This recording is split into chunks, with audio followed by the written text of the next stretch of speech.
If you're a facilities manager at a university, you know students rely on the cafeteria for breakfast, lunch, dinner, and the occasional late-night snack. So when a dishwasher breaks down and dirty plates pile up, the mess hall can turn messy in the blink of an eye. Enter Grainger. With over 1 million industrial-grade products and fast delivery, the product you need now is never far away. So you can turn that dishwasher back into a lean, clean washing machine. Call, click Grainger.com, or just stop by. Grainger, for the ones who get it done. At Kroger, an annual Boost membership just got even better. Now you can choose from Disney Plus with ads, Hulu with ads, or ESPN Plus on us when you sign up. Plus, enjoy unlimited free delivery, double fuel points, exclusive offers, and free items. Sign up for a Boost membership today. It's an easier way to save, including new streaming options to relax with while we deliver your groceries. Kroger, fresh for everyone. Restrictions apply. See site for details. You're listening to Saucepans and Sidesteps. Hello and welcome to this week's edition of the Saucepans and Sidesteps podcast. Joining me, Big M, as always, Mr. Huw Griffin. Good evening, how are we? I'm okay, Mart. I'm okay. I've just been browsing the comments on a couple of the things that I've uploaded. I've been browsing TikTok comments.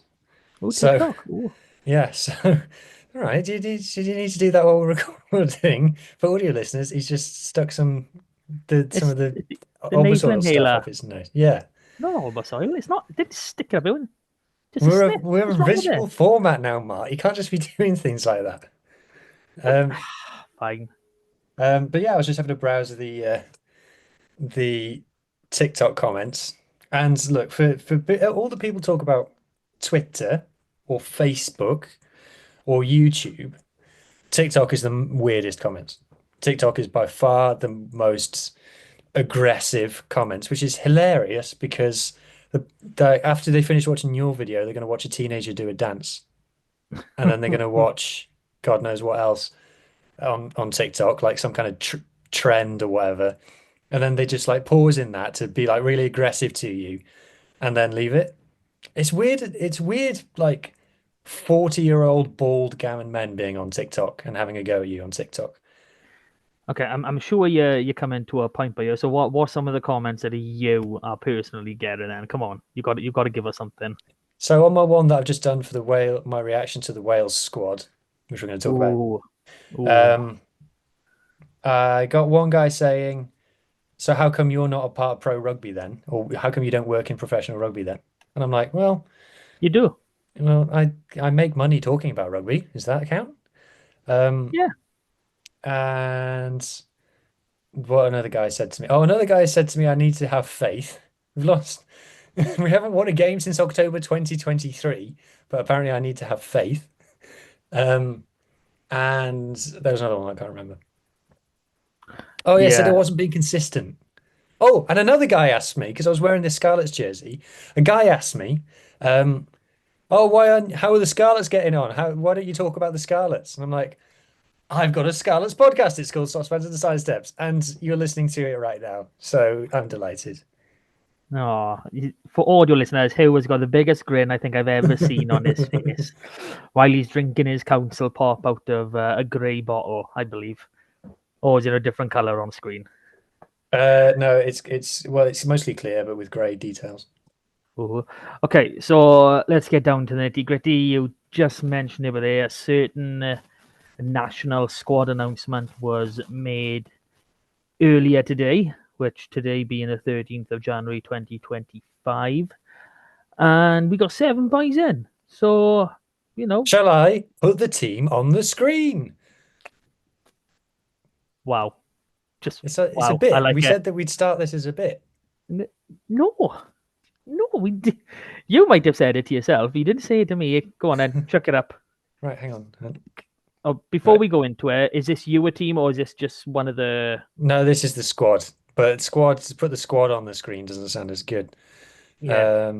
Can I just air a quick grievance with naming national squads? I What's hate that? it being done alphabetically. It drives me absolutely nuts. Do it by position. It makes it so much easier for everybody to see what's going on. I honest to God. But that gives the game away then, doesn't it? For the coaches, if he's planning on playing someone in a stupid position, then that completely gives the game away. Okay, first I just need to acknowledge. Last week I said on the podcast I would be shocked if Sam Parry gets picked because I didn't think that Gatland would forgive him. Well, Gatland forgave him, so I'm sorry. Is is it Gatland forgiving Parry or is it Parry forgiving Gatland? Because you don't know what way round it really was. Yeah. I will mention this because off air, probably about a week or so ago, we were having a little conversation about, Wales squad, who's going to be the tight heads. And obviously Henry Thomas, Kieran Arzati, they were always going to be in there. We knew that for a fact. But like I was banging my head. I couldn't find a third. I don't know, maybe Tom Botha, blah blah blah. And then who went, oh, Will Griff John with a big laugh, all these different stupid emojis. And lo and behold, he's actually in the bloody squad. A man that 2 years ago was released for not being good enough for a region is somehow now in the national setup. Just wow. It's. I think we all need to start writing apology letters to Wayne Pivac. He was a visionary. It really was compared to this. I mean, I've got no problem like I'm gonna say every 4 years, having a completely random squad, but you stick with it. This is now like the third random squad in 4 camps. I really, I really don't get it. Yeah, so before we kind of go into just the Scarlets stuff, now when we focus on players, we're going to focus on Scarlets players because we're a Scarlets podcast, and I don't really like talking about other regions' players, especially if we criticize them because it just causes arguments. So I'm not going to do that. But I don't. I've got no idea what Gatland's trying to do these days.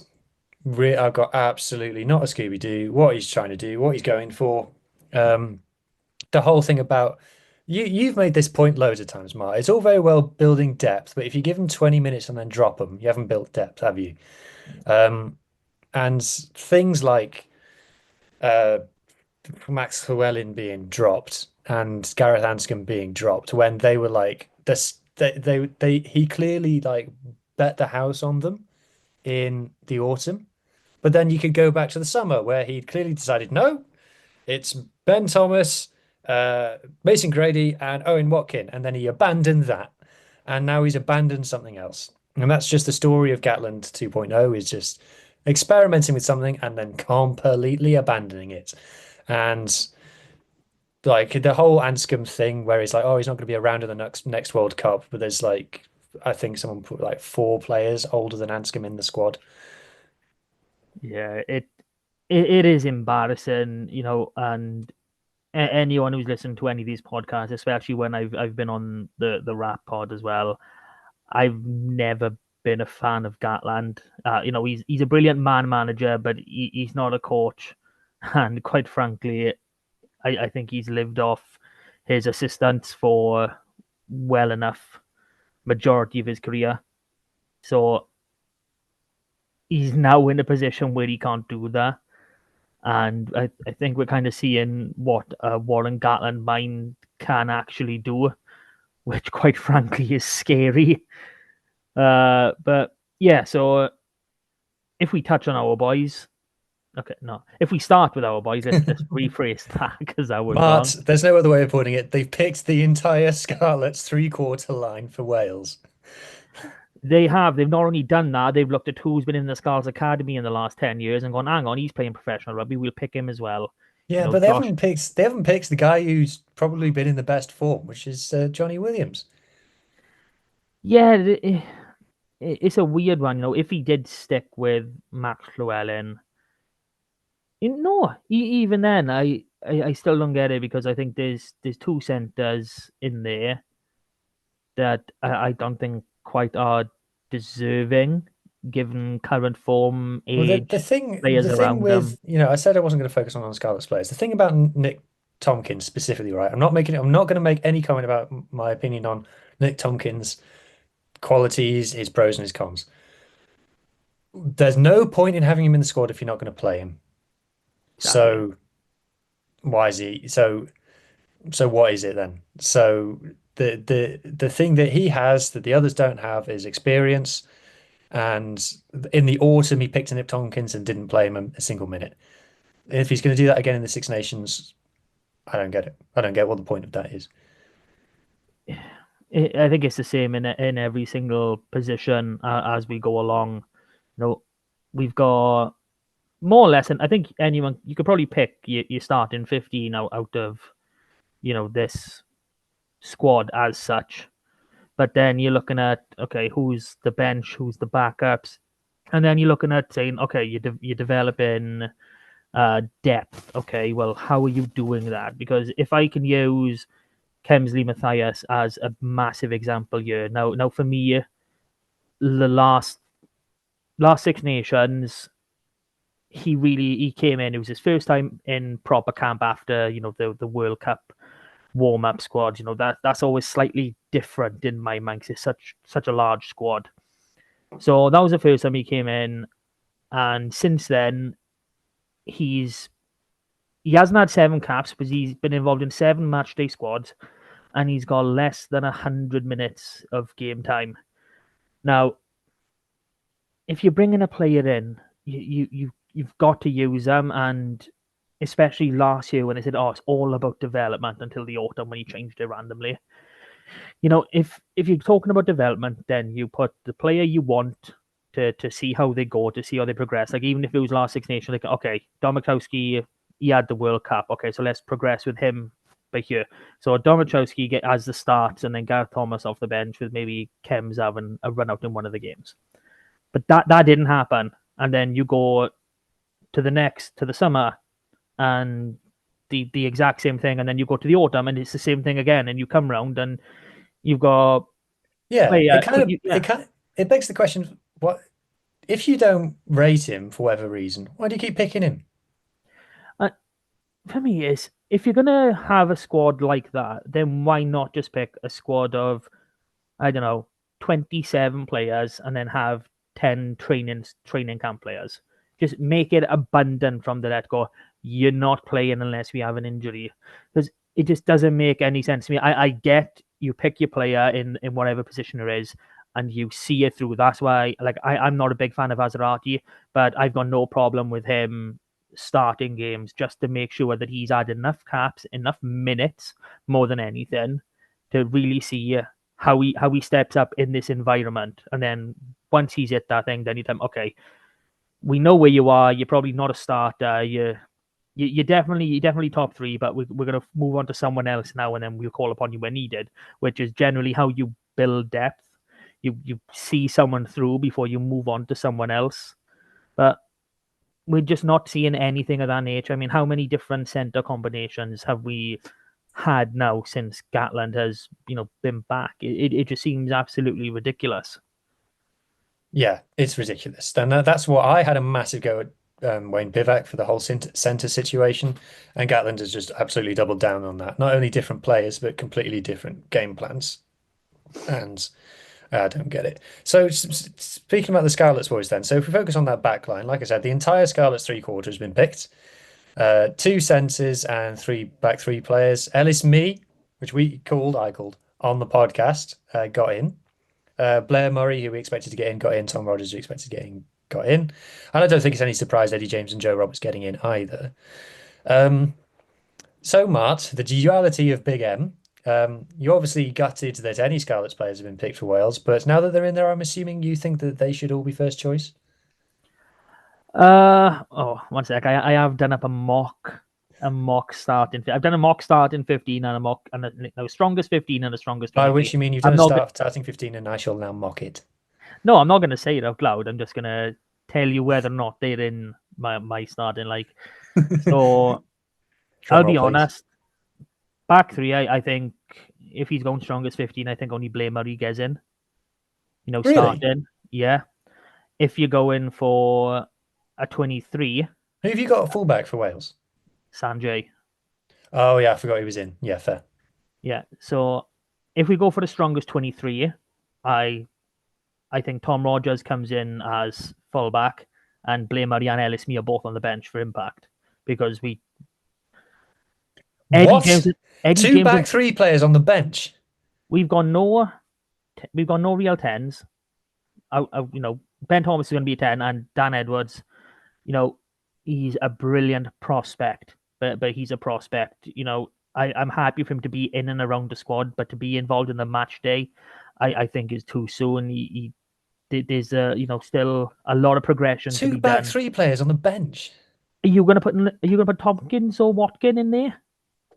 Why? You know I only believe in the 6-2, but um, I the can't even get a 6-2 with this Welsh squad. it's going to have to be Watkin on the bench because he can cover both centre positions. Yeah, well, No I'll one be else can honest. do that. I'll be honest. I think Blair Murray is covering 10 to 15 apparently. With things certain people are saying on socials. But I'd So what's your centre combination for Wales then? First choice centres. Eddie and Joe, simple. Yeah, okay.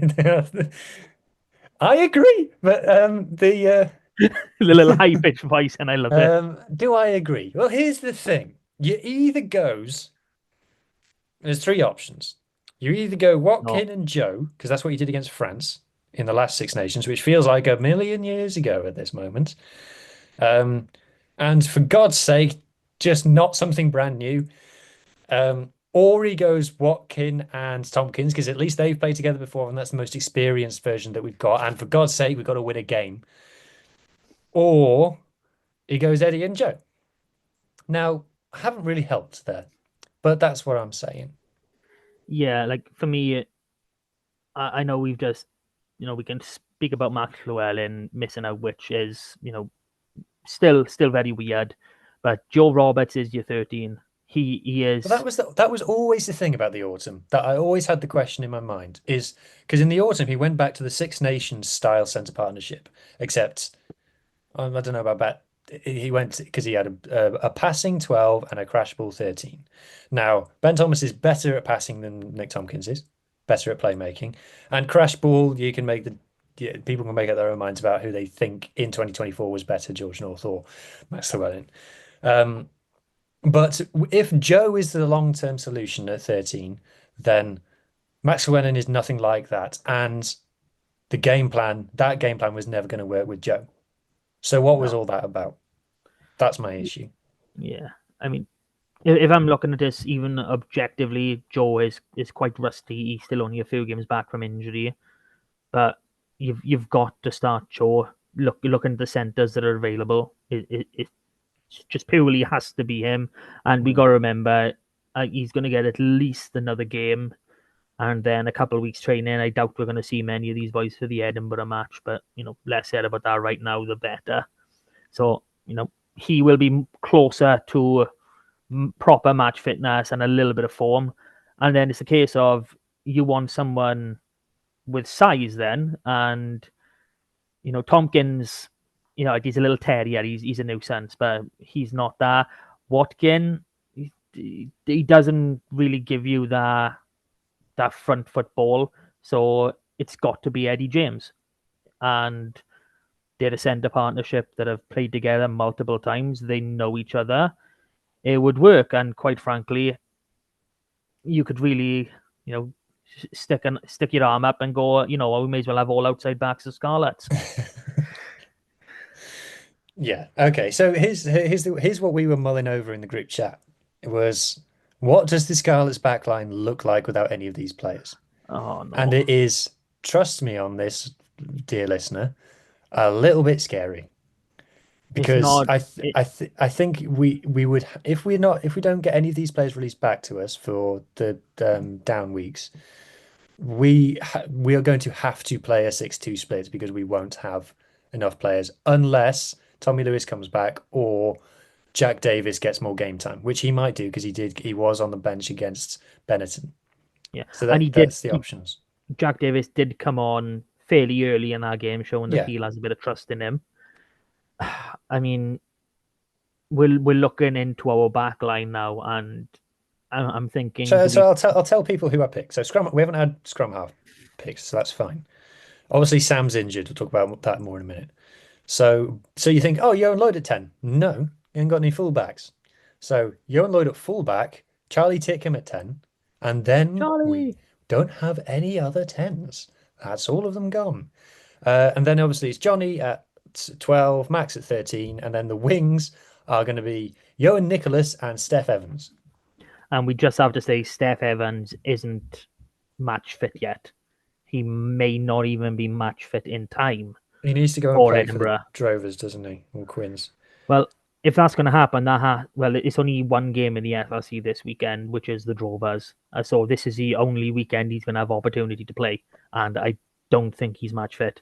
And then if we come on to bringing Tommy Lewis back in, I don't think he's going to be ready for the first break week in the Six Nations. So we are really between a rock and a hard place. Like you said, we don't have any tens. Behind Charlie Titcombe, we're literally going into 18, 19-year-olds. Arwen Leggett-Jones, come on down.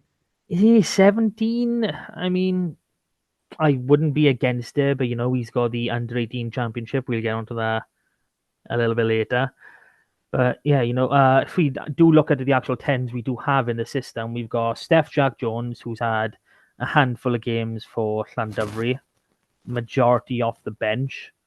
He must be playing for University because I haven't seen him in a while. We've got Ellis Price, younger brother of Jack Price, who is more of a 12 than a 10 anyway. And same again, he's only had a handful of minutes for Quins. And I mean, I think you could probably include Ellis Payne, but he's playing 15 for Newcastle Emlyn, so that would be an unbelievably huge step up. So we really are, bare bones when it comes to the back line. Gabe McDonald is another player who we've seen. There's been getting a lot of minutes in SRC, and Dwayne has name checks, so maybe we'll see him at some point. But I'll get to talk about him in a little bit as well, due to one of the games that happened on this weekend. Yeah. He's a Buryport boy. He's a solid talent. Seems to be being used at 12 and 13. So that's all I'll say is, Cowdor, you'd best be ready to play a few more full 80s. And maybe even on the wing for a bit. Yeah, I was thinking can Archie play on the wing? He looks like a little nippy bugger. Yeah. We'll make it work. Right, so we move on. Should we move on? Stop Wales chat. Okay, should we just list everyone first for anyone that doesn't actually know? So we got. Oh, we haven't talked about how Plumtree's not been picked. No, we haven't. So if we just list our boys, we got Kemsley Matthias, which is our only forward, unbelievably. No, Henry Thomas is in. Oh yeah, Henry Thomas. I'm blind. I'm still thinking of him as a French guy. I can't believe that. Kemsley and Henry, the props. Obviously, the props. It's got to be the props. Then we've got Eddie James, Joe Roberts, Blaine Murray, Ellis Mee, and Tom Rogers. And that brings us to a nice total of 7. So if they'd said 7 last week, I would have taken Ellis Mee out and put Tim And how many in. Scarlets Academy products beside that have we got in? Oh, don't get me going through that. I mean, I don't have data going back long enough to tell you if Gareth Thomas is, but he is a Newcastle Emlyn boy, so I would assume. Then Jack Morgan, that's another 2. Rodri Williams, 3. Then we got Josh. Then we got Josh Adams, Liam Williams, and Josh Hathaway, so another 6. So realistically, we've produced or currently got playing 13 of the squad. That's not bad. Call it half. We've produced half of the Wales squad. But someone who's not made it is Tane Plumtree. And this is a bizarre selection decision for me. Now, Gatland has said that Tane was unlucky because they went for 5 locks and 5 back rows.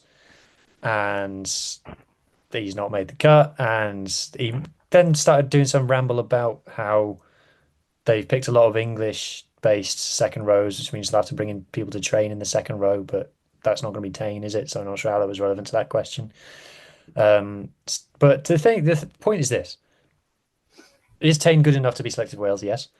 And since he has arrived in Wales, he has been involved in every Wales squad when fit, and more importantly, pretty much every single matchday 23 when fit for Wales. So to suddenly just be gone makes no sense. Yeah, it doesn't make sense to me. And this whole, we picked 5 locks.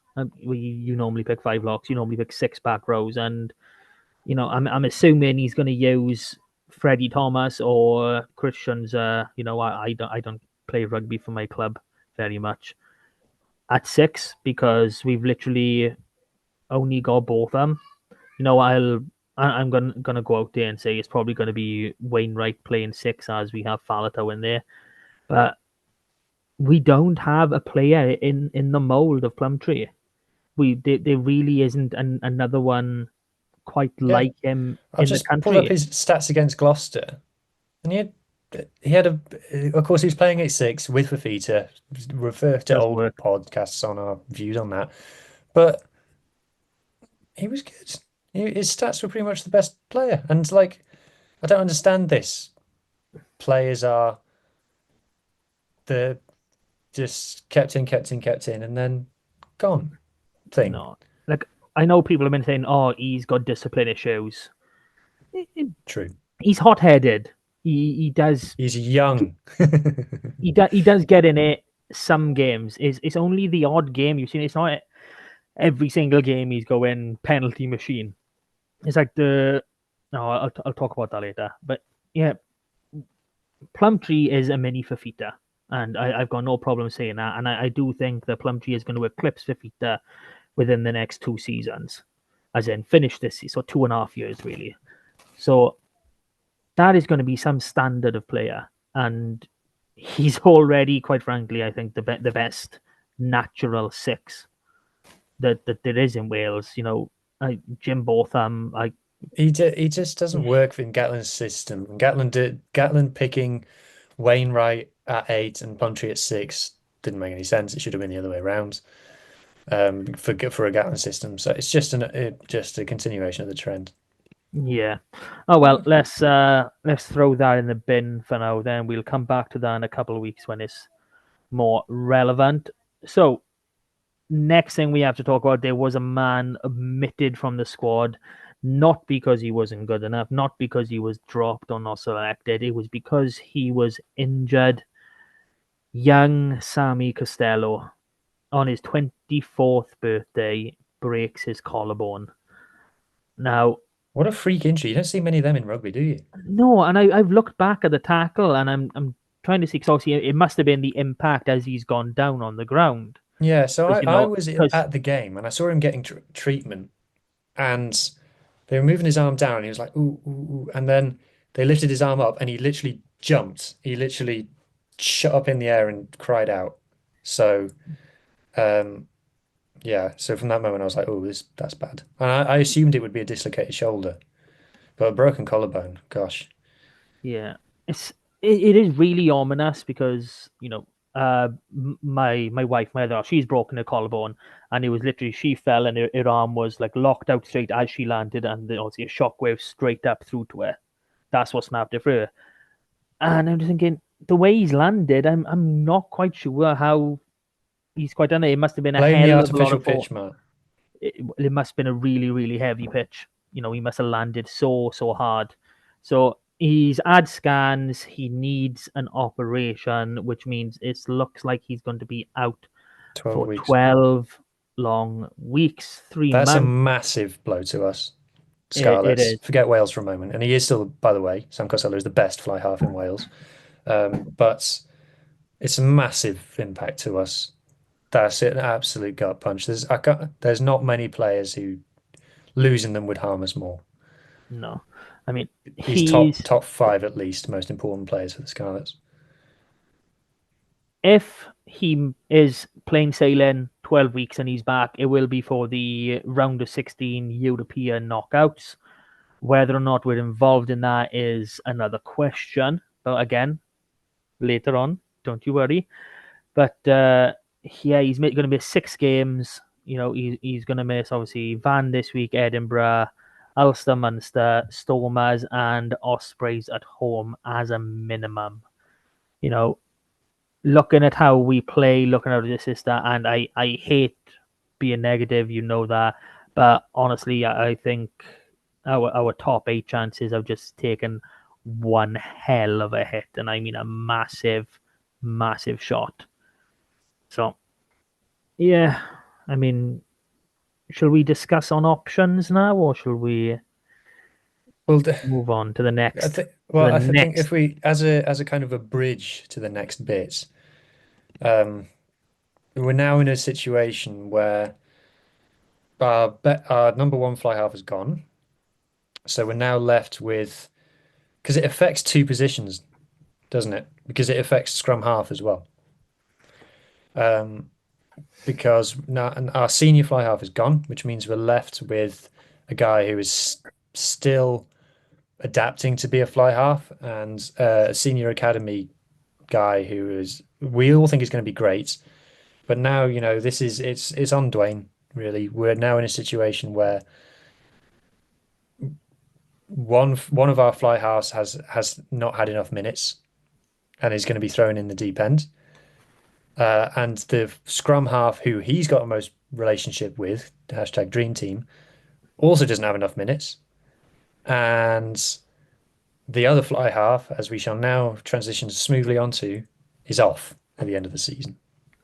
Yeah. Johan Lloyd. Johan Lloyd. I don't have any nice words to say right now, and I'm going to try and limit it. So he came to us wanting to play 10. We gave him the ability to play 10. Last year, he had a clear run. A clear run. This year is the first time he's really had any competition for the 10 shirt, and I believe he started 5 games at 10, of 11 before. It's probably 12 now with Gloucester. So I believe the reasoning behind it is the fact that he wants to be Wales number one, number 10, but he doesn't want to stay here and fight for the shirt. He would rather leave and go somewhere where he's been promised something. Bugger the club that gave him the opportunity to play here, to play in this position. And, we backed him a lot when we probably shouldn't have. We know easily by this point last season that as a 10, he's just not up to it as it stands. Yes, he has improved in that time, but he's still making, the same simple mistakes. And I just there's no reward for our kindness. Then we literally we took on someone who wanted to play 10 when he's been playing 12, 15 wing. And we said, yeah, okay, we will give you that opportunity. And less than 18 months later, he's saying, oh, I don't want to stay and fight for the number one shirt here. I'm going to go somewhere and they're just going to give it to me, which I'm assuming is essentially the conversation they've had, because quite frankly, that's the only way I see him being a starting 10 at any other region, really. I'll tune into the Cardiff Central podcast this week and listen to what those guys have had to say. Because I'll be very surprised if Cardiff have promised him the number 110 jersey, because they just promised that to Sheedy a year ago. So I don't know what's going on, but I don't want to debate Cardiff fly halves. Look, Ewan Lloyd's been a project at fly half since he's come here. Has he had great games for the Scarlets? Yes, of course he has. Yes, absolutely, of course he has. And he got called up into the Wales squad last Six Nations and started against England, for goodness sake. Ironically, his best games have probably been against Cardiff. And does he have unbelievable natural talent as a rugby player? Yes. He is, but he's struggled to, on occasions, be that fly half that you need. So he's not the one to control territory. He's not the one to run the game. He's not the one to say, don't give me the ball. Forwards truck it up, or give it to this person. His first instinct is always to run, take contacts, try and beat a player. And I think he's the current top point scorer in the URC. I rate his goal kicking. So, yeah, I think the thing that I'm nervous about now is kind of what you were leading to, is that because he's going to be filling in for Sam whilst he's injured. And the narrative is now going to change about him, and it's going to be less about Johan seeing how he's progressing and more about people will focus on his mistakes more. So yeah, it's tough. And yeah, so it's Let's be honest about it. The biggest reaction that me and you have seen on social media, despite what some other people might claim, the biggest reaction to it was, "Thank God it's not semi." Um, Yeah,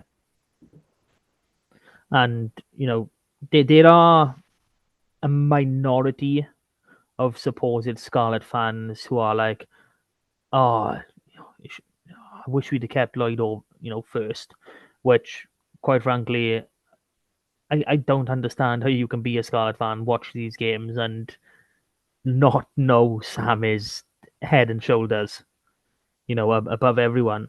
You know, the only area of the game that Lloyd is better is probably spotting a gap from Ball in backfield. hand and counter attacking. He's got I he's mean, got better footwork than Sam. counter-attacking, yeah, because Sam's got an Counter eye for a attacking, yeah. gap. I mean, we go back to the last time before this Friday that he was at the shed. He absolutely he's a one-man show as Wales under 20s demolished England under 20s. And like we said last week, we're seeing him become the running 10 again. Yes, he is a general, he's a game manager, he does do a good fair bit of kicking, but he also runs the game as well, Mm. which is what we all want to see being Scarlets. We want that bit of flair. Now, in terms of moving forward, I know we've got very, very limited options in our backline, especially over these coming months. But I Titcomb's my starting 10. Like Well, he's going to I have to be because all the rest are picked for Wales, well, and yeah, they'll be broken. even if Jack Davis comes in at 15, Lloyd's on the bench for me. I'm I don't want to put any more minutes more than I have to into a player that doesn't want to be here. And I think that's my Well, final word if on we it. look at what happened with Kieran Hardy last season, is he took his very comfy spot on the bench from the moment it was announced that he was leaving, didn't he? So, and again, this is what I'm saying is that Dwayne's got to reflect on this and learn from this because now he's faced with a situation where his best 10 is injured, his second best 10 is off, and his third best 10 hasn't got any minutes. So, Yeah. And let's give that to an end so we can actually come on to where we can talk a bit about that.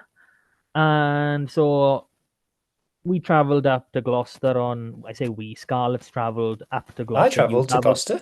You travelled across. There's a difference.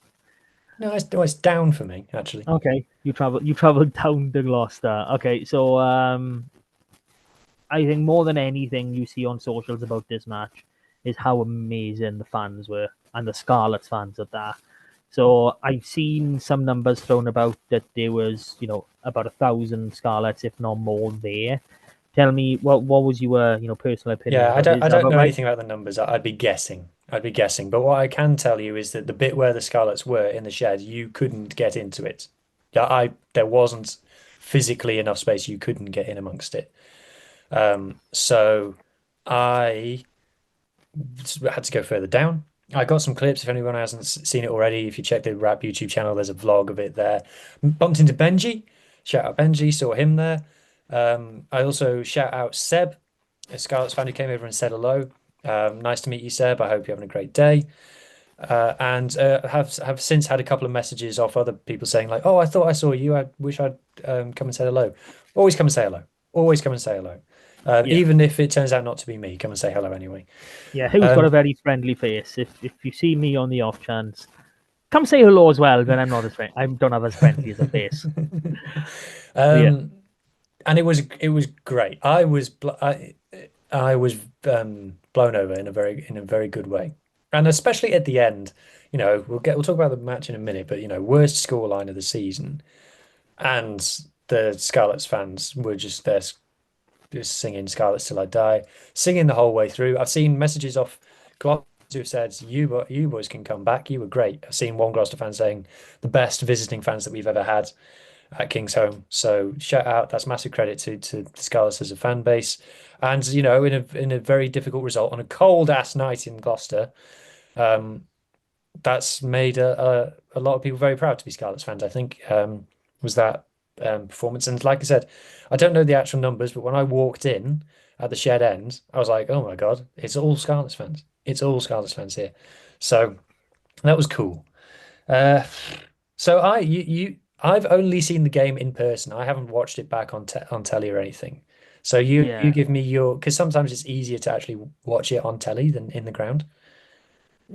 yeah. I mean, I'll agree on that. And if I'm totally honest with you, I blacked out a lot of this game.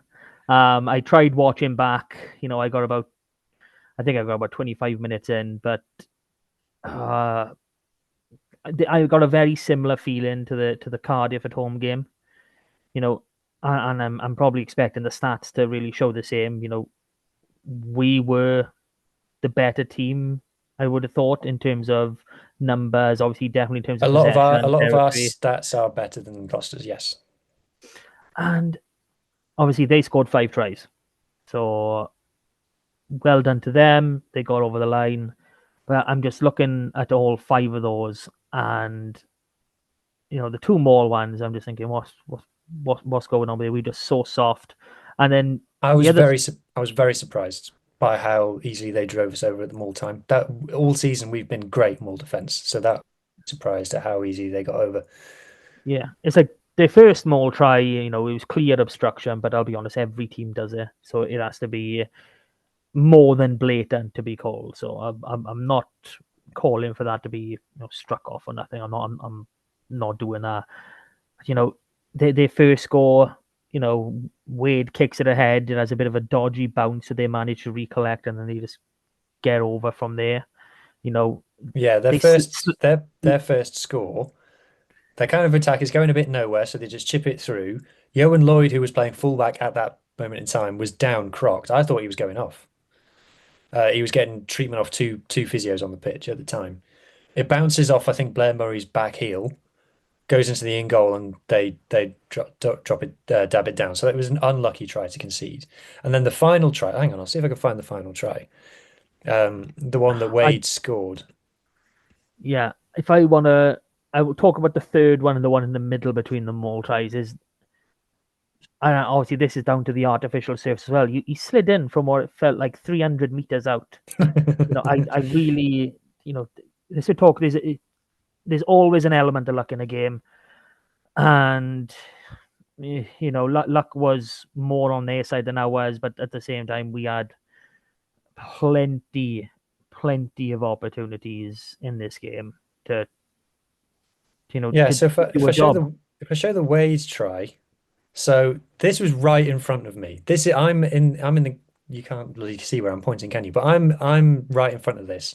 So there's lots to talk about here.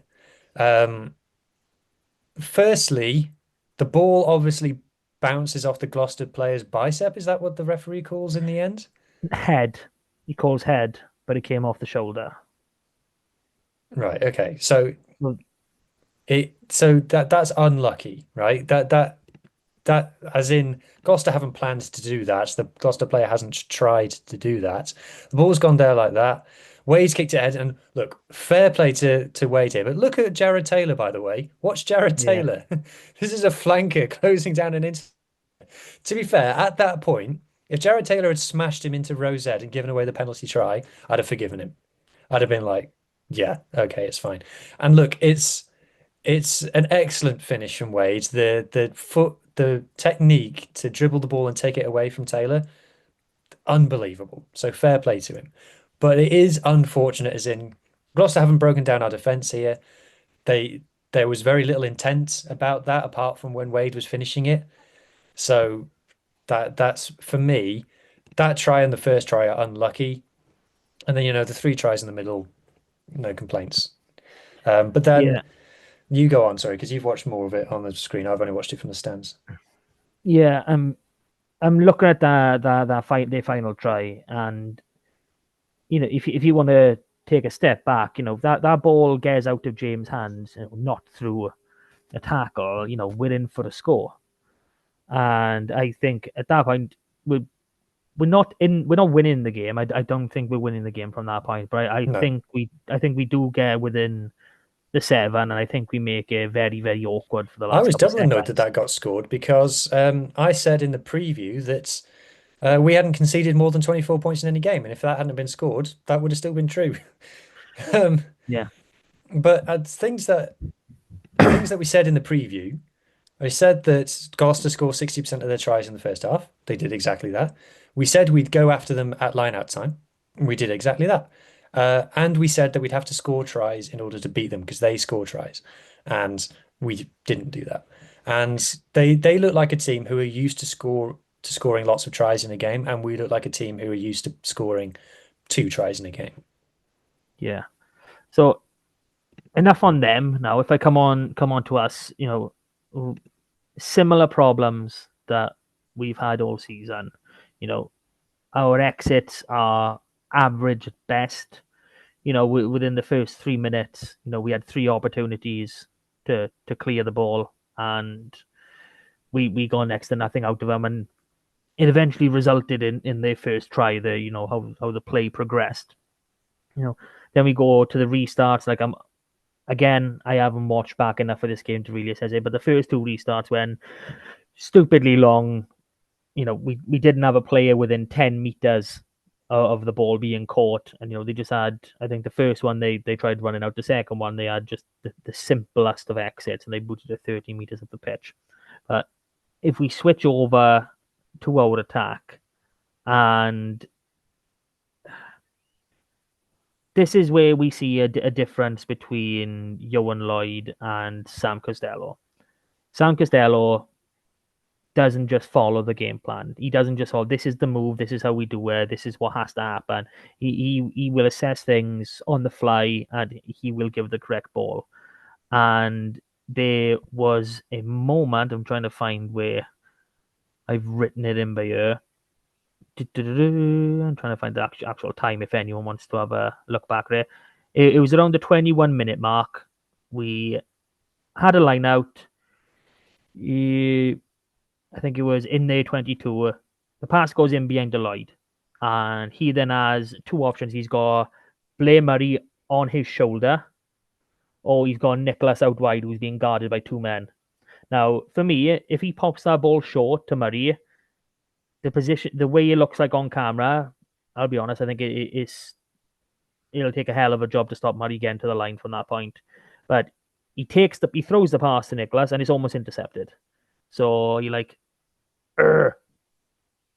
There's little things like that we see in the differences in the games, and we see it with other players as well. We saw it with Johan Nicholas, just a few minutes later, he literally drifted across from, what was it, literally midway point of the field to, I think, about the 15-meter. He'd managed to create a 2-on-1 with Ellesmere outside him. He had the ability to pass it before he was, I think it was tackled or whatever from behind, but he didn't give the ball. It would have been a walk-in for Ellesmere.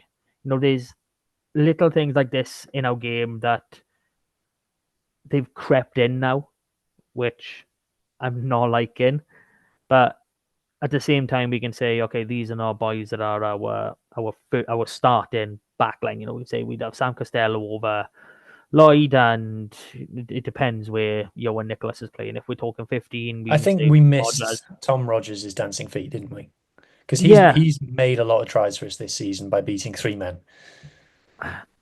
not just that. I mean, I don't think, even though they both had, Ellesmere had a brilliant game, especially defensively, and I thought Blair Murray had a good game with what he was given. We're not using them enough. We're really That was not. something that Dwayne said at the start of the season. He was asked about Blair Murray. He said, well, we need to pass the ball to him more. There was, again, one point quite early on, the ball went in behind, it might have even been Lloyd that made the pass, or the pass meant to go to Lloyd, and the ball bounced on the floor, so we're going back about 10 meters. Murray picks it up, and he dances through about 3 defenders, and he gets us right back to where we were on the gain line. And it's like not little things like that, but there's those things that, make great players, and that's something Blair Murray does. If we go over and talk about Ellesmere, and you cannot talk about the try saving little dink, the little push out of the hand he does on Josh Hathaway. And I think this is a big reason why Ellesmere is in the squad. Not that he hasn't been playing fantastic since, but he put Josh Hathaway in his pocket all game. if you would look at the battles, especially the Welsh shirt battles, and I'm not using this as a Gatland justification for the squad or whatever, but if you had Hathaway against me absolutely smashed that battle. You then had Matt Llewellyn as a 12, Yeah, so which this is I isn't, pulled up Ellis Mead's yeah, defensive stats. So 8 out of 9 tackles, which on the wing is phenomenal. And by the yeah, way, no one attempted more tackles than Ellis Mead, again on the wing, which goes to show Gloucester's game plan to play wide, which we also said in the preview. But 8 out of 9 tackles on the wing, sensational. One dominant tackle, two turnovers, one and zero penalties conceded. But then I'll go to the see if we can find the one that you're about to allude to here about um, Llewellyn against here we go. here we Llewellyn go. against Eddie James. Like Llewellyn, obviously, I don't know what his best position is. He was playing 13 last autumn. He's played some 13 for Gloucester. He's played wing for Gloucester. He's played 12 for Gloucester. So, I mean, if he develops as a center, a mobile center, a 12, 13, then brilliant for him. But in terms of being just a 12 for this game, and obviously he's got the frame for it, he was up against Eddie James, and quite frankly, it looks like Eddie James embarrassed him, even though he was on the losing team. So I posted this graphic, and I fully believed when I made this graphic that Max Llewellyn would be in the Wales squad. So I was very surprised. So I thought it was an interesting matchup, and Max Llewellyn wasn't going to play 12 for Wales, but yeah, Eddie James's stats are better across the board, really. Um, and yeah, so that was kind of it. Should I do a bit more stats for Yeah, this we like one? stats. So I agree with you. It was a reminder of the Cardiff game at home that we lost, in that we didn't play the kind of game plan that we want the Scarlets to play, which is if in doubt, kick and play quickly, keep ball alive. We didn't do that, and that was disappointing. Um, as you can see, a lot of stats were in our favour. Gloucester, 83 carries. Remember that. I'll come back to that in a second. But the thing on this sheet I want to focus on is the rucks. 129 rucks. That's not us. That's not us. That's not how we want to play. And I was stood there in the stands watching us play around the halfway, ruck after ruck, and I'm like, this isn't how we play. This isn't what we do. So that was disappointing. It's 56. Also, for us, that's slow ruck speed as well, and that was just frustrating. And we had opportunities. I'll come back to that in a second. We had opportunities in the 22, and I've got a point on that in a second. But again, going back to what you were saying about were we the better team, and I'm fully aware of becoming memed of every time we lose a game. I say, well, we were the better team because I've said that at 2 games this season already. But 100% scrum success again. We lost one line out. We took 4 of their line outs. I don't know if this came across on TV, Mart, but we stole their first 2 lineouts. Yeah, Fafita has caught 8 lineout balls in this game. 4 of them were Gloucester throws. yeah. There was genuinely one of them where I was like, was that our throw? I thought it was Gloucester throwing it in. The second one, I think I was on the 5 meter line because he just tapped it back straight into Marlis's hand and he just swiftly moves it on. It looked like one of our own plays. It was quite funny. Yeah. So set piece has gone well again. But it's just the playing with the ball too much, and there's just not us. That's just not how we play. And look, so remember this, okay? So Gloucester lost 21 turnovers, and we won 11 turnovers off them, right? So the kicking game. Now, I understand when you're losing in a game, to see your team just engage in kick tennis is frustrating from a supporter's point of view, but it was working in the first half. We engaged them in kick tennis. They don't want to play kick tennis. They want to run from their 22. And when that kick tennis was going, the fans in the stadium were getting restless, and you could see the Gloucester players on the pitch were getting bored. And they were getting bored, and they were starting to run the ball back, and they were making mistakes. Gloucester carried the ball 83 times in this game. They conceded a turnover 21 times. We won 5 breakdown penalties off them, and we got 5 tackle turnovers as well. That's on top of pinching 4 of their lineouts. So it was working. We were kicking them the ball, they were running it back, and we were taking it off them. And the problem was then that we didn't execute the platforms we then had with the territory. We had scrums in their 22, we had lineouts in their 22, and we didn't execute. I have to say that The thing that I was most disappointed about was the lack of starter plays, the lack of first phase moves. Okay, the Scarlets have scored nearly half of their tries this season from first phase moves. We didn't see any. The only first phase move that we had apparently was get the ball to Eddie James and he can crash it up, crash ball 12. Like that, and that was disappointing. Like when we saw the midfield partnership of Eddie and Max, I thought we're going to see soft hands of death here. We're going to see tries like Max Page scored against Benetton and against Zebra. It didn't. Eddie took contact every single time, and I don't know whether it's because we prepped for Anscombe at 10 and Max Llewellyn on the wing, or Carreras at 15, and because Gloucester reshuffled their whole backline, all our starter players went out the window because that wasn't the team we prepared for. But that was disappointing to not be able to execute any of those platforms. We should be doing better in those Yeah. situations.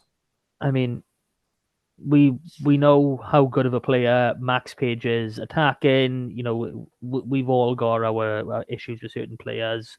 You know, and with mine with him is defensively, but you have Max Page in that squad. You have him for attack. You have him to basically be looking for soft offloads, to putting him into space and to just use his pace and power and just burn people.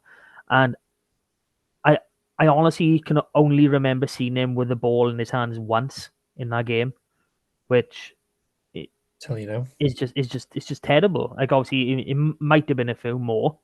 You know, he might have trucked up a couple of times, but it was early in the first half where I think the ball went wide and he cuts back in. That's the only memory I've got of Max Page holding the ball. Yeah, he got 9 carries apparently for 21 meters, which is nothing for him. No, Uh, they must so have been yeah, literally 1 meter at a time, if that, from that first so one. I don't want to go on about this game forever, but that was a disappointing thing for me. Last point is the scrum half debate. So Okay, what was your take on?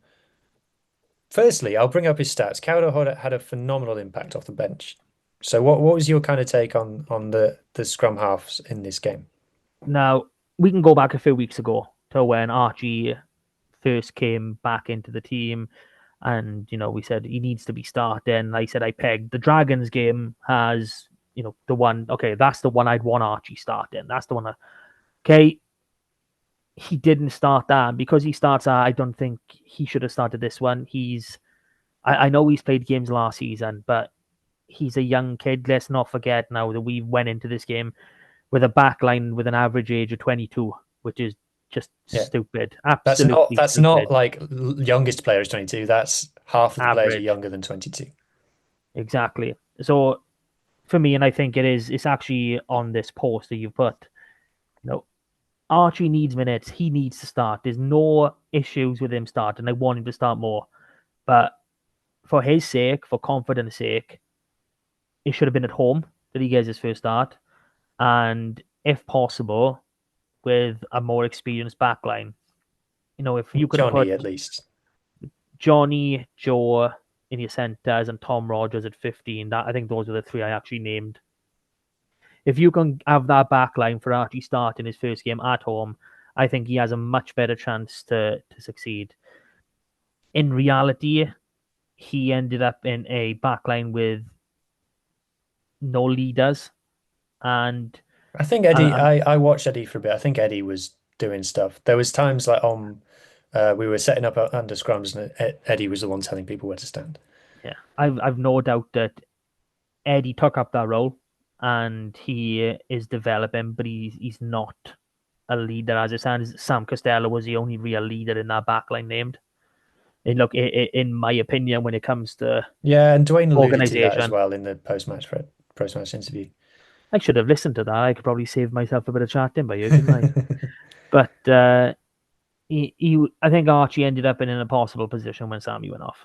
He had no one to fall back on, no one that knew to just go, give him a tap on the shoulder, go, yeah, you're all good, you're all fine. And obviously, Josh McLeod would do that in other circumstances, but your forwards and your backs are different. Your captain, whatever is your captain, but you always have your pack leader and your back leader. It's always been the same. And when you haven't got a back leader on the pitch, it just it just makes everything a lot harder for younger players. And obviously, I was saying this at the time. I said it when Huw and Lloyd went down first before Sam even done his collarbone, and you actually thought Huw and Lloyd was going off. I was like, Roberts, please bring Roberts on, please bring Roberts on, and then Huw and Lloyd stayed on, and then when I went up to Costello, it's like, okay, please bring Roberts on. That's the only natural thing for me. It was Roberts to 13, Page on the wing, and me to fullback. That was, to me, that was the obvious thing to do, but he brought Nicholas on. So again, bench issues, slight bit of selection issues. We talk Two about outside Peter backs on the Plumtree. bench. No, not for me, I Dwayne. I I don't have. Joe went to the wing, by the way, when he came on. Yeah, that was weird. Usually, because obviously I've just named two outside backs in my Wales 23. I know. That's why I chastised you so. I'm not totally against it if you've got the coverage there, but when that if you lose Costello, your only option is Lloyd, and he cannot play the same game plan because obviously the game plan went out the window. Losing Sammy lost us this game. I got no doubt about that. Sammy stays fit. I think we win this game because of how dominant we were outside of that. Yeah. But, yeah. Just on the scrum half thing, I'm not against Gareth Davis staying on. Look, it's the Sam Costello injury changes everything. But as a point of principle, a lot of people are saying, "Oh, shows Gareth Davis should have started." Now, I can't make a hypocrite of myself because last week I showed a graphic showing that we need to get more minutes into other scrum halves. Yeah. So I can't just go back on that after one thing. And my other point would be, if Gareth Davis is going to be that good off the bench, then I'm fine with him staying on the bench because, between now and 5 years' time, Archie Hughes is going to play a lot more minutes for the Scarlets than Gareth Davis is. So might as well start now. I said those words on the last podcast. It's better to go too early than too late. But I also have to acknowledge that Gareth Davis showed the value that he has in the Scarlets jersey when he came on, made a huge impact, and yeah, fair play to him. Okay, so I believe we've just passed the hour mark. So if anyone is still here listening, thank you so much. Obviously, you either love what we're doing or hate what we're doing, and either way, like, share, subscribe. If you are a Scarlets fan, then you obviously know about the Scarlet supporters group, Crease 16. Always looking for new members, free membership, sign up, monthly newsletter. Just to be clear, this podcast isn't affiliated with Crease, apart from Mart, who's in Crease. But this podcast is not sponsored by Crease. No, nothing to do with Crease at all, barring myself being a part of it. And I don't bring that over as often as I probably should. If you can sign up at crease16.cymru. It's all free. Meet the players, meet the management, all different evenings throughout the season. So it's well worth the £0 and 0 pence you play. So it's the Thunder now, isn't it? It's the Thunder now, and this is going to be really quick because I do not want to talk about this game. This was Jesus, this was wow. This was a tough watch. This is the thing I think, Matt, about women's rugby becoming more professional is now we are harsher to them when they do badly, and they did badly in this game. Oh, they're more than done bad. I mean, in between 22s, fine. We were okay. We made a few line breaks. We looked threatening. It was just in both 22s. It just, I don't know what happened. It just totally capitulated, and we're looking now at the Irish sides. We're looking at, obviously we knew Edinburgh were good. We had a good performance against. Do you want to tell Edinburgh people what the score was? No, I don't. I really don't, because I was embarrassed at the scoreline of Gloucester. This is even worse. Yeah, this is a different kettle of fish, people. Yeah, this is nilled for starters, and okay, I've said one half of it. You say the other. I can't do it. I can't even remember. 48 is it at the end? Yeah, 48 points to nil at home. At home. I mean, oh my god! Like me and you spoke before this game, and I was like, struggling to see where our wins are going to come from. And I was like, oh, we'll just end up having 2 wins against Glasgow, and hopefully we can do Edinburgh over on our own patch. Like, wow, that's changed massively. Glasgow incredibly unlucky not to beat Gwalior Lightning at Ystrad Mynach. I had a little rant about my opinion on advantage and try scoring opportunities, in the group there. So I won't carry that over by you. But I am really worried now as a Britton fan. I don't know where a win is going to come from. I don't know where a I think full performance is going to come from. there were some basic skills by players that were very poor in this game, very poor. And like, if you're gonna, if some of these players are aspiring to play for Wales one day, or even like get a PWR contract or something somewhere, there was some very disappointing moments in this game for me. And there looked like a clear differential between us and Wolfhounds. Oh, they're the league champions. They're a great team. Fair play to them, but just like everything about them. And Yeah, I think the thing that's going consistently well for the Thunder is the centres, because guess what? We've got international centres, and the scrum's fine. yeah. And I Hing on the mean, wing, and Hannah Marshall is good. yeah. We do have some really good players in there, and one thing we do have a lot of is a lot of recent under 20s and even some current under 20s in this squad. So, maybe a bit of naivety, a bit of immaturity, Hmm. that could be an issue in there. But if we're going to talk about the Celtic Challenge as in general terms, Wolfhounds, Clovers, the two Irish teams, Edinburgh and Glasgow, the two Scottish teams, they are all improving. They are all taking a step up. Whereas it seems that us, and I'm going to include Gwalior in this as well, I'd say we're probably going a little bit backwards. I wouldn't even say we're at a standstill. You know, they, I think we're made to look to go backwards because everyone else has gone forwards. And this comes back to, and I've had a women's rugby pod. You said it, Mark. You said it in your message to me. It's like, oh, it looks like everybody else went away after the last Celtic Challenge and kept working, and we called it a day, and then have come back a week before the start of this season and gone, cool, back to this again. Like, yeah, literally, what Ireland are doing in women's rugby is the bare minimum, and it's had a huge impact on their success. They've gone from WXV3 to second in WXV1 in 1 year. And look, it's the WRU would rather pay players to play in England than they would spend money on their own pathways. We it's need to get the Celtic Challenge is only 10 games. These players should be getting games outside of the Celtic Challenge. I don't care who against. Just yeah. we need to be take it seriously. Someone take it seriously. I mean, I think what makes it worse for us is the fact that the head of the women's pathway is the Britain head coach. Now, I know you brought this up previously. How does someone who's head of the pathway split his time between He's that, also under 20s coach. the under 20s position, and then coaching Britain? How do you split one person into that many pies? And it seems that is, a massive issue at the minute. I hate saying I tried to avoid saying but I've said so many times now.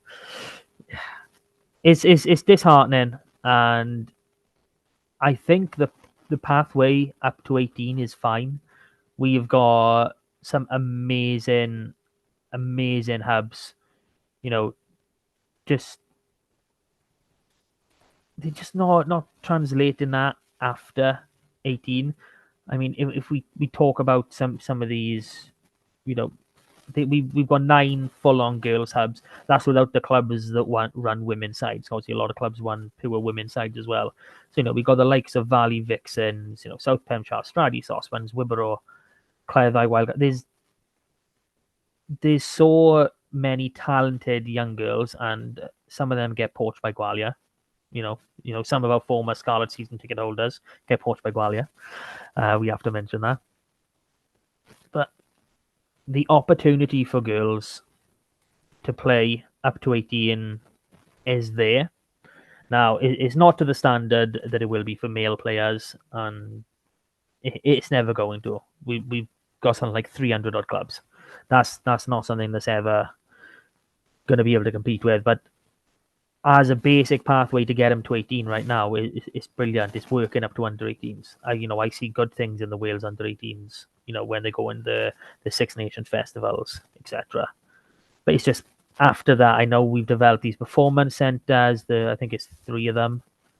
It is that 18 to 23 gap, and then getting, like you said, getting the girls playing, getting the females playing, however you want to say it. I was the girls, innit? That's how you explained it to me before. They're our players. We can call them the girls.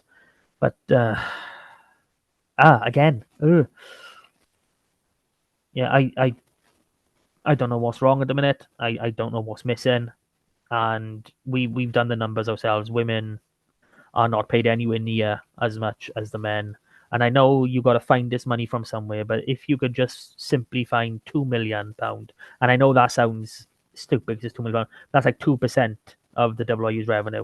You could get 2 of the most well-funded club sides in the female professional rugby world. It's simple. We need to invest money, and we need to invest them. We need to invest them. Is actually Beck taking line-out drills? Like, I don't know if he is, but like, yeah. So I'm sorry for being so negative, but we've just been beat 48-0 at home. If I can't be negative now, when can I be negative? Exactly. Okay. Yeah. So it doesn't get any better because next week we get to go to Wolfhounds. So the only game in the Celtic Challenge this coming weekend, so the 18th of January, I believe it's 1:30 kickoff. Someone might want to double check that just in case I'm It'll wrong. either be on iPlayer or Rugby Pass TV. It's always on Rugby Pass. I tend to find. So yeah, it's 1:30 kickoff on Saturday 18th. Only game in this round or on this weekend. The other 2 are being played the following week, so a bye week for us next week. Might come at a nice time. So yeah, I don't know what needs to change, but something has to if we're going to come close to making this aggregate scoreline over the 2 games respectable. So, are we done with Brython? We're done with Brython. You now need to do the world's quickest community rundown. The world's quickest. It's not okay. We're gonna pause before the community because we've got a couple of things to talk about first. This past Friday at Cardiff Arms Park, there was a Wales under-20s against a Welsh Academies game. We had a few boys involved for under-20s. We had Jack Pritchard, Dylan Alford, Yori Badam, remember the name. And for the Welsh Academies, we had Captain Rodri Lewis, Gabriel McDonald, and Jack Davis. Under-20s won the game 42-21, and the Welsh Academy players are older, but they only had 3 days training. 3 days training before this game. So I don't know, and we know the under-20s have been training since early December because they've had a couple of games against Scotland.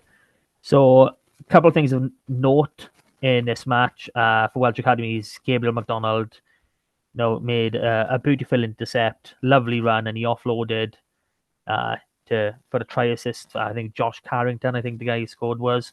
And then on the opposite side, Yori Badam had what many have said is the try of the night. You don't have the full highlight of it on socials. You only get part of it. He gets the ball in his own 22, and he basically just says, "You know what? This is my field. I'm just going to run to the other end and score." And then a couple of minutes later, he basically does the exact same thing, but this time he offloads and Harry Ford as a score. So a few really encouraging performances in there. They go again this coming week. So under-20s v Welsh Academies Part 2. That will be Friday night, Llandovery, Churchbank playing fields, 7:30 kickoff. I believe it's £5 entry, free to under-16s. And now, the Junior Academy. So the RAG Under-18 Championship is back. Our first game is on Sunday. It is at Llandovery, Churchbank playing fields, 3:00 kickoff on the Sunday. Scarlets have made a massive attempt to try and move around the region. If you're in the area, if you can get to Llandovery on Sunday for 3:00, it would be massively appreciated if you could turn out. I believe it's free for season ticket holders. If not, it's normally £3 is an academy game. And that game is Scarlets against Cardiff. So that will be a That was a fun one. tri-fest last season, wasn't it? It was like 34-35. I think it was 44-40 actually. I'll say I'll double check. I'm not going to double check. I gotta get onto the academy stuff. So shading my screen imminently. Clicking the buttons. Okay, so here we go. So there was no games in the SRC this past weekend, mostly due to this under-20s Welsh Academies game. There is only one game this coming weekend on the 18th of January. So it's Llandovery at home to Pontypool. So Come on, basically, so that's 3 days in a row where there was going to be a top quality match at Llandovery. So be a good weekend to make. So into the I have a Premiership. suggestion for Llandovery. Go on. Put the camera in front of the lampposts. Ooh, that's an idea, isn't it? So that I when like there's a that. line break or something, you're not filming a lamppost. It's just a suggestion. Okay. Into the Premiership, Llangennis game away to Newbridge was postponed. Newcastle Emlyn went down 25-28 at home to Bonamine. Narberth had the bye. This week, Merthyr are at home to Newcastle Emlyn. Narberth at home to Bargoed. Llangennis travelling to Pontypridd. Championship West results: Crymych 31-19 at home to Ystalyfera. Llanelli Wanderers 41-19 winners at home to Tondi. Ammanford 56-22 winners away to Trebanos. Fixtures for this week: this is the big one. See where Ammanford really are. Ammanford at home to Tartar Steel. Crymych travel to Gleneath. Llanelli Wanderers travel to Kenfigel. Now in the lower divisions, this coming week is Cup week, so slightly varied fixture. So Division 1 West results: Aberystwyth 34-20 winners over Tenby. Tenby's first league loss this season. Wellinvoll 23 winners over Hendy at home. Kidwelly going 31-36 down at home to One Island. Buddy Port winning 44-17 away to Pencloud. St. Clair's winning 34-14 at home to Ponta Delight. Division 1 West games this weekend: Bury Port against Tenby. St. Clair's travel to Pencloud. Wellinvoll travel to Ponta Delight. And Aberystwyth travel to One Island. 2 West Central: Bryn winning 31-12 away to Resolvan. Bryn will play Meister Celtic at home this week. Division 2 West: Fishguard 51-13 winners at home to Lachar. Get in there. Dear. Lampeter 38-7 winners away to Milford. Nantgaredig going down 30 points to 31 at home to Larne. Whitland against Carmarthen Athletic was postponed. Betos with a bye. Fixtures for this week: Betos at home to Milford. Lachar travel to Carmarthen Athletic. Lampeter hosting Nantgaredig. Larne hosting Fishguard. Whitland with a bye. Into 3 West, we got Aberystwyth 24-5 winners at home to Llandailo. Am United 25-20 winners at home to Llangadog. Haverford West 33-0 winners again at home to Cefneithen. Ponteberem against Tig Croes was postponed, and Tumble rounded off with all home wins in this league: 31-24 at home to Cardigan. Games for this week: we got Aberystwyth at home to Haverford West. Tumble travel to Am United, and Cefneithen host Ponteberem. Ooh, tasty. 4 West Day, Newcastle Emlyn Dreigiau 13-8 winners at home to Crymych Tairw. Narberth Athletic going down 12-5 away to Pembroke. Llanybudder winning 13-10 away to Pembroke Dock Harlequins. And St. David's losing 31-0 at home to Neyland Langham with a bye this week. Games this coming weekend: Newcastle Emlyn Dreigiau at home to Pembroke Dock Quins. Langham at home to Crymych Tairw, and St. David's travelling to Llanybudder. 4 Westby, New Dock Stars back in action, 53-19 points. We battered him at home as well. With the double we've done over Binion now, and it's been absolute hosing. There we But go. we play every week. Go battered. Fall Bay 69-0 winners at home to Tregarra, and Llandibby 38-3 winners at home to Furness, and Panderfynon against Pontiac's game was postponed. Games for this week: Furness against Binia, New Dock Stars against Trimsara, and that's very, very local for this league. Panderfynon against Llandibby. Quite possibly. Pennybank at home to Fall Bay. Pontiac at home to Tregaron. One game in the Division 4 Cup, a replay from many moons ago. Trimsaran going down 28-21 at away to Ferndale, I should say. So Cup games this week: Division 1 Cup, Hendy at home to Redfelin. Division 3 Cup, Cardigan at home to Club Rugby Cymru Caerdydd. De Croix travel to Fleur-de-Lis, and Llangadog travel to Rhymney. In Division 4 Cup, Neyland travel to Llanelith. Down in the youth leagues, Carmarthenshire Plate action at the preliminary round. So Lampeter Youth against Wellinvoll Youth, and Furness Youth travel to Tumble Youth. And that is the end of the community round. The world's quickest community roundup. Unfortunately, Mart, I've got something to tell you. Oh, no. Don't tell me. We've had a letter. From Zach from Oh, Astrid Ginlice. No, it's from Jack from Mucker. Ah, close enough. He Close enough. says he says this. Dear saucepans and so-called sidesteps. You know what I hate most about the Scarlets? Is that your Everything. squad is entirely made up of overpaid, non-Welsh qualified talents, and that you have too many players in the Welsh squad. So, what do you say to that, Mark? Is that true? It is annoying, isn't it, how we simultaneously are completely held up by non-Welsh qualified players and also have too many players in the Wales squad? I mean, I don't think we have too many players in the Wales squad. I think the way the season structure makes it, easier to not have many players in the national squad. I'll be honest. I think we could probably lose a couple of these NWQ players and still be strong. So, Jack, you know nothing. Go back to Is it Mumbles is or it wherever I you do are. find it interesting that all of the comments that have been made by people this season about the Scarlets locks being all non-Wales qualified, and then if you look at the Wales squad, there's only one lock in there that actually plays in Wales. It's I just mean, interesting to me.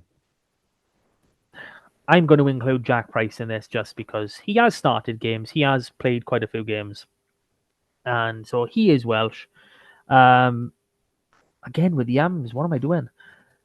So I think there was a little bit of a contract snaggle or whatever you want to call it last season. I don't think we knew we were going to hold on to Craig. So, we had Douglas and Lousy set up. We were happy having like Jack Price and Morgan Jones as our 3 and 4. And then when it was like Craig, oh, I'll stay for another year or whatever it is, you're like, oh, okay, we're not going to say no to this. It's within our budget. So yeah, it does. It does make it look a bit lopsided when it's just the way the cards have fallen. At least that's what I believe. Max Douglas has been an incredible, absolutely incredible signing, and we know how Sam Lousy has done over the years. So yeah, I mean, I am resigned to losing Craig at the end of the season to, I believe it's Glasgow. Yeah. But it opens up a spot for an NWQ in the backs, which I think we need in a certain position. But we will come on to a recruitment talk in Another day.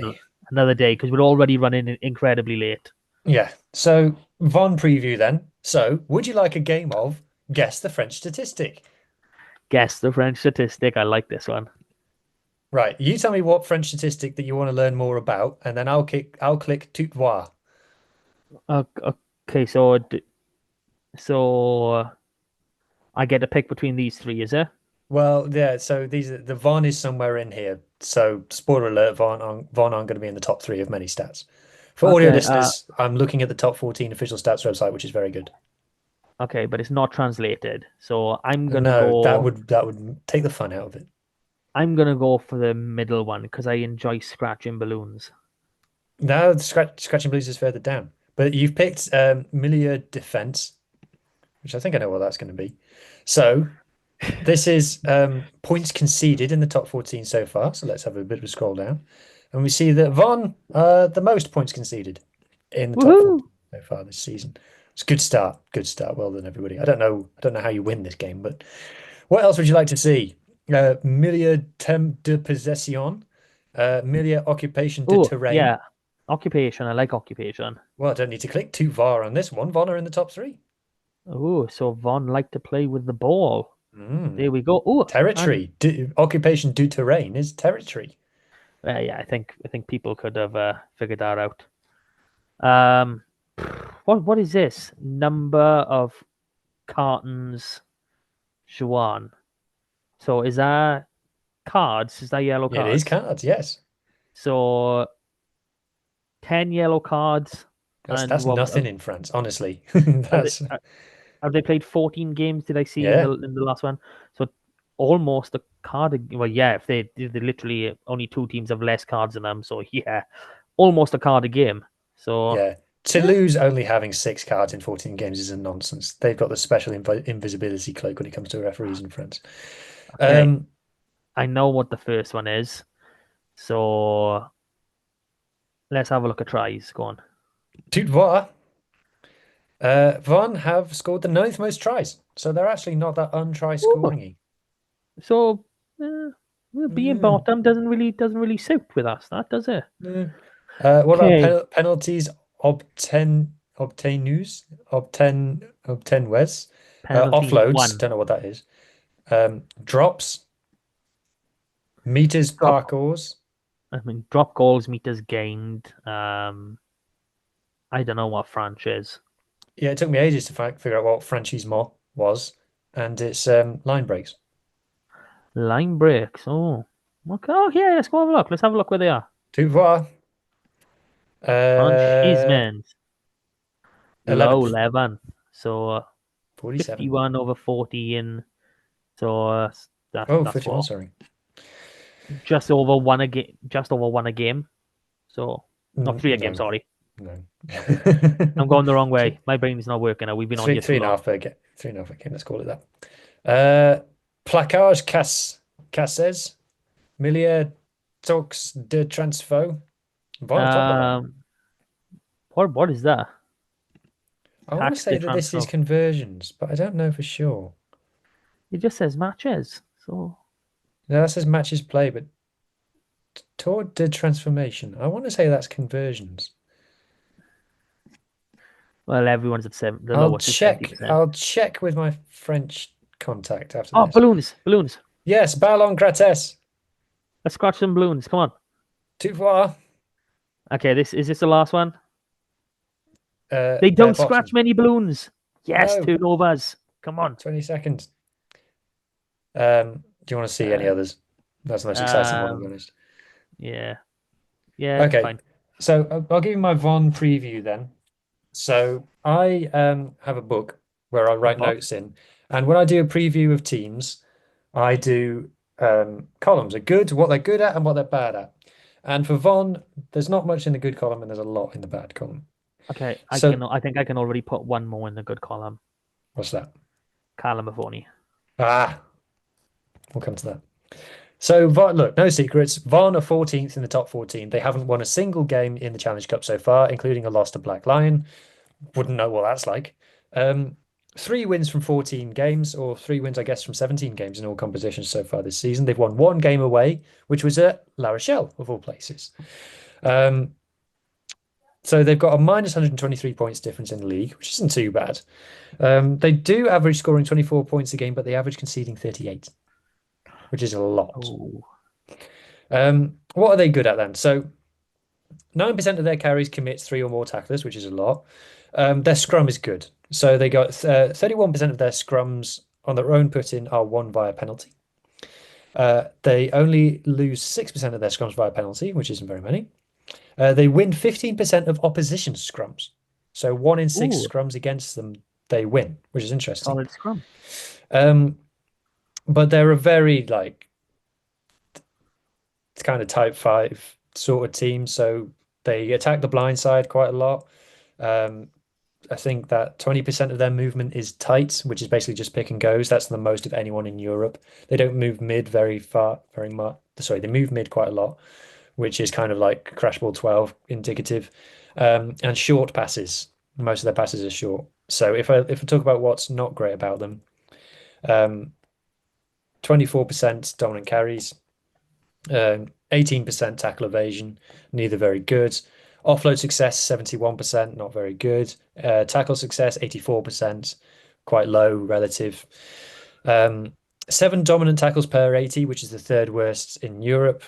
By Europe, I mean European Club Rugby. I don't mean the Champions Cup or Challenge Cup. 85% of their 22 exits are successful, which is even worse than us. Can you believe it? 81% line out success. 83% scrum completion. A lot of their scrums go down. They don't play wide, hardly ever. They don't play wider than the first receiver, hardly ever. They don't pass the ball that much. 22 entries against, they have quite a lot of those per game, and 43% of their 22 entries against result in conceding a try. 25%, only 25% of their tries come off first phase. Only 2.5% of their tries, which I think is one, come off kick returns. Okay. And they don't like scoring off set pieces either. Only 25% of their tries come off first phase. So I think they're a team that kind of play to our strengths. I'll be a little bit honest. Look, they're going to rotate. They don't care about the Challenge Cup. They're the worst team in France. They've already lost away to Black Lion. We've This is a non-negotiable win for the Scarlets. Yeah. There is a incredibly unlikely scenario where we do finish top of the group, but it would require, Edinburgh, Bayonne, and Gloucester to pick up 0 bonus points. Bayonne and Gloucester to draw.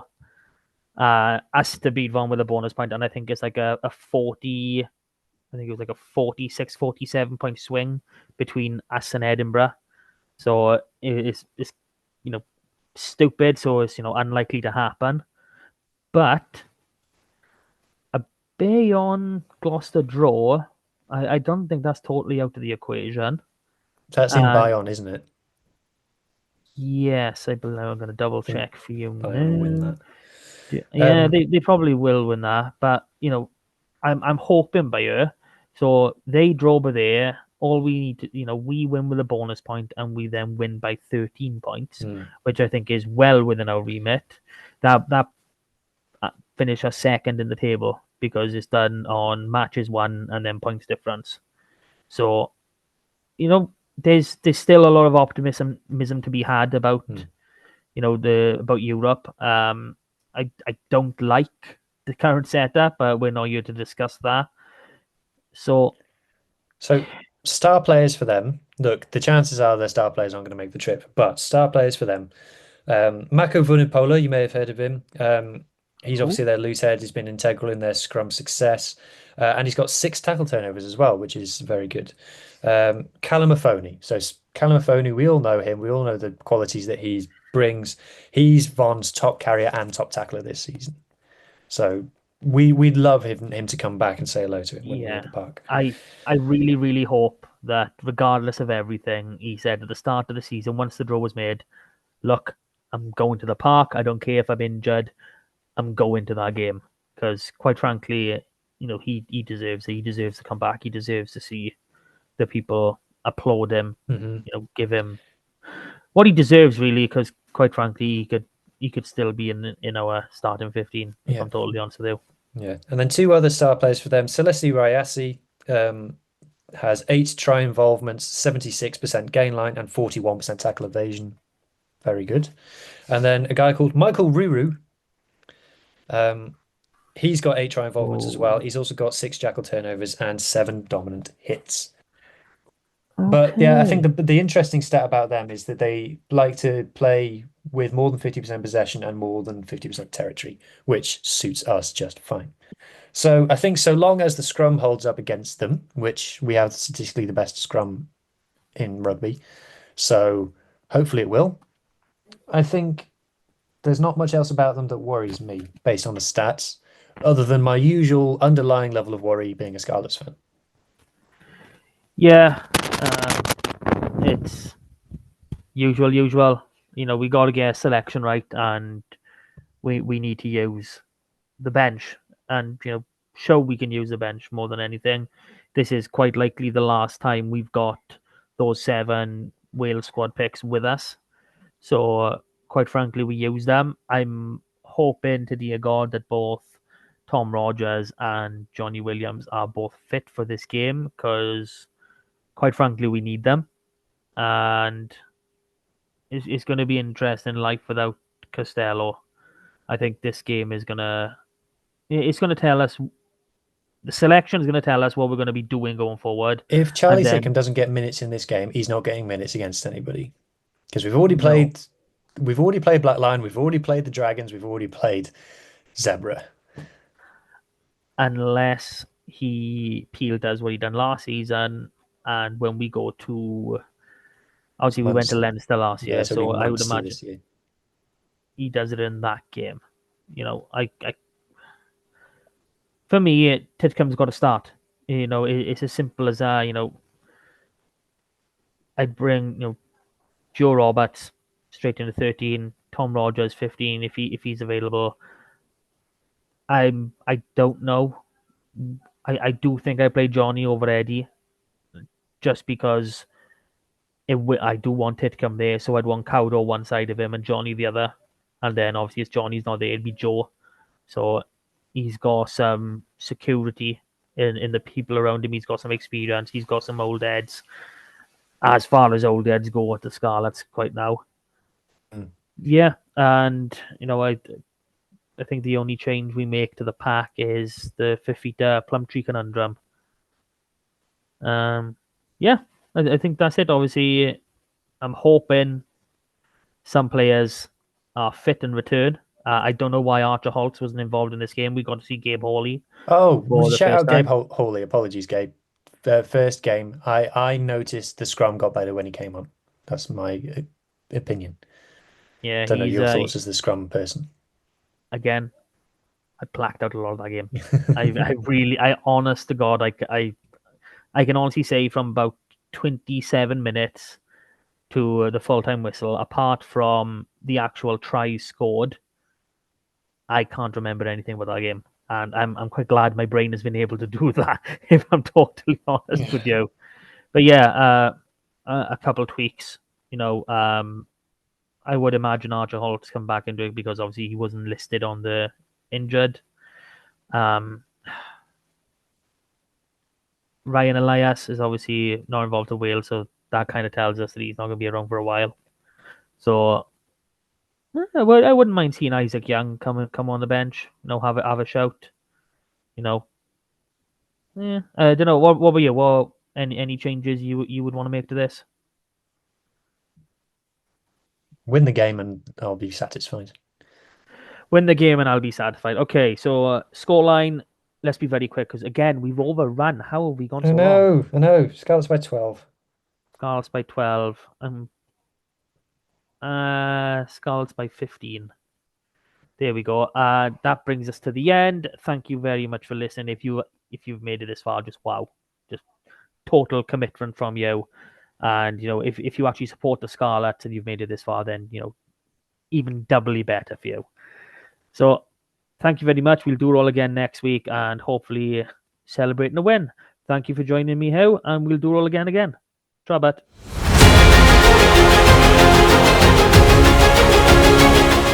That was Saucepans and Sidesteps. Please rate, review and share on socials if you can, and join us again next week for more of the same. And until then, enjoy your rugby.